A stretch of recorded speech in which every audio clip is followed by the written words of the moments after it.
and then I just have me talking at the start of the video, and the ambiguity of the context means that people stay tuned. So the last few videos like this that I've put out, I would usually talk about the big natural disaster that occurred, the kind that destroys lives and cripples small businesses. Well, October is no different, because around the start of October, Facebook went down for, it must have been hours. Around the world, Facebook users were greeted with this, an error message telling them the site was offline. And it gets worse, because Facebook also owns Instagram and WhatsApp, so naturally both of those were down. A lot of small businesses actually depend on those platforms to operate, so unfortunately those businesses ended up suffering. However, the silver lining is that some of those smaller businesses include people who work as professional narcissists. The blackout came right after a former Facebook product manager did a sort of whistleblower interview in which she revealed that Facebook scaled back misinformation filters around the time of the US presidential election and would usually let various protection filters slide if there was money to be made instead. If they change the algorithm to be safer,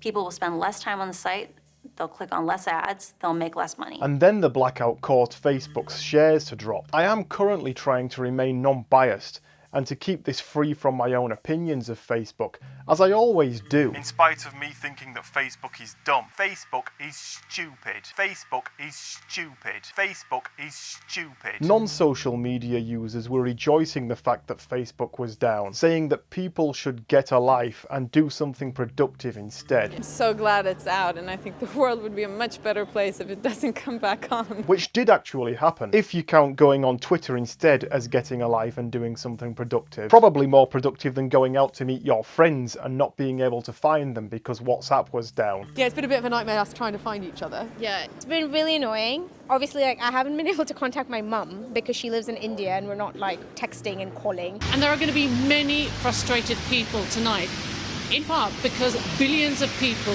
use these services. Facebook. Look at that rain. So much for going outside instead. There was this Russian actor and a filmmaker who became the first people to go to space to shoot a film there. Actor Yulia Peresild and director Klim Shipenko, I sincerely apologise for my pronunciation, are, I believe, in the middle of making a period drama set in ancient Rome. But then they found out that Tom Cruise was planning on going to space to do a film, so they decided to do a scene in space, because we can't be having a big-headed Hollywood man going up there to break records in order to massage his ego. Right, what's the next story? Okay.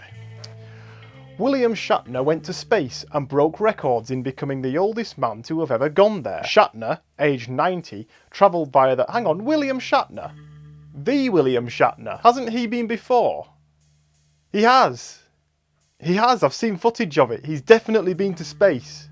After he got back, Jeff Bezos put his spaceman clothes on again and showed up to steal the limelight back. He did, after all, lend William Shatner his spaceship, which I understand is called Questionable Design 1. William Shatner was very keen to talk about the experience he'd just had. What you have given me is the most profound experience I can imagine.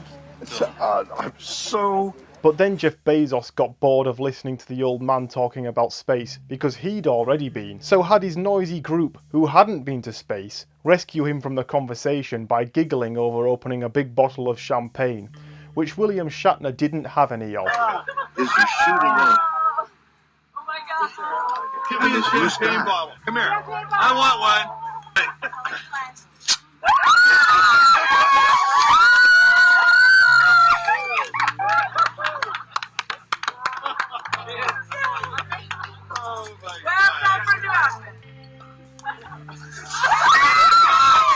Coldplay also broke records in October by becoming the world's most insipid band.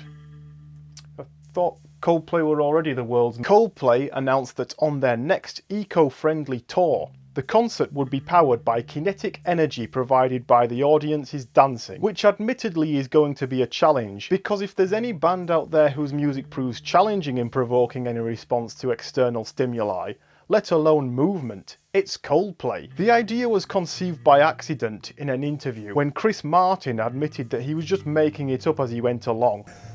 Well, last time we spoke, I sort of made that up when we were talking.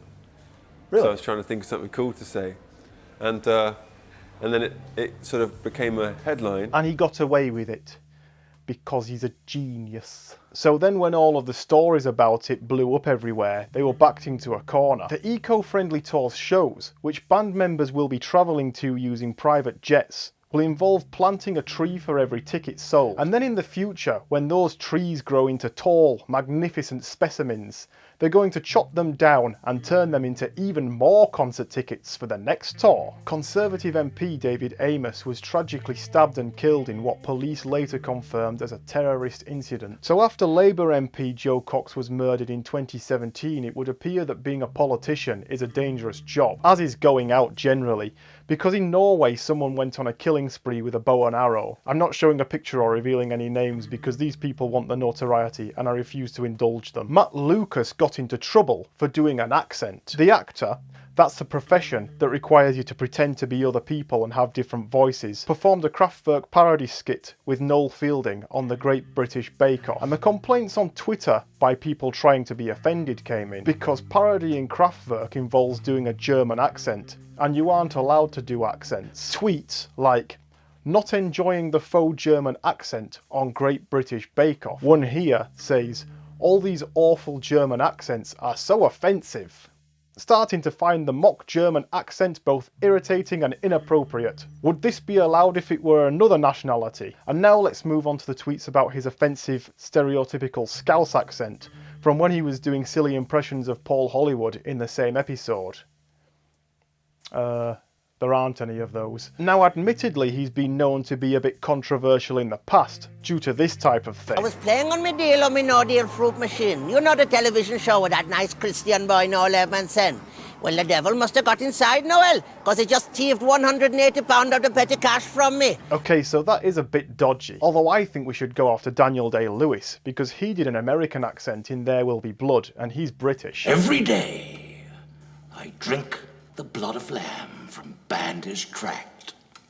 He's not from America. Who else is British? John Boyega, he's British. He did an accent on Star Wars. Oh, you gotta be kidding me!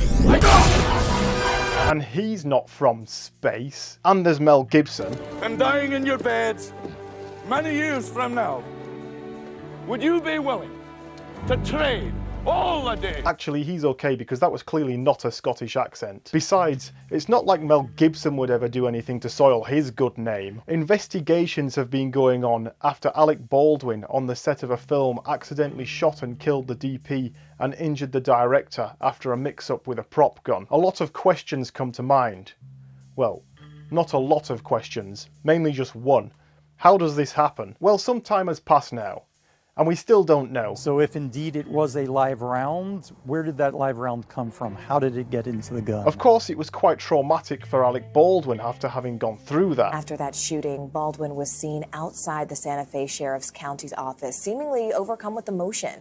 Baldwin just tweeted moments ago saying in part, "There are no words to convey my shock and sadness regarding the tragic accident that took the life of Helena Hutchins, a wife, mother, and deeply admired colleague of ours. My heart is broken for her husband, their son, and all who knew and loved Helena." Working is dangerous. Scientific breakthrough!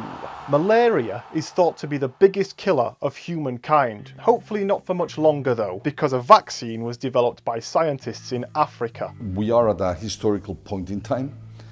At first, malaria vaccine is being recommended for broad-scale use among African children to help prevent malaria in this group. The vaccine was announced the day after the Facebook blackout, so maybe taking a break from social media is productive after all. I just realised that I've used the V word at least a couple of times in an internet video, so now the algorithm is going to bury this video. I'm not talking about that vaccine. Quick, pull the plug.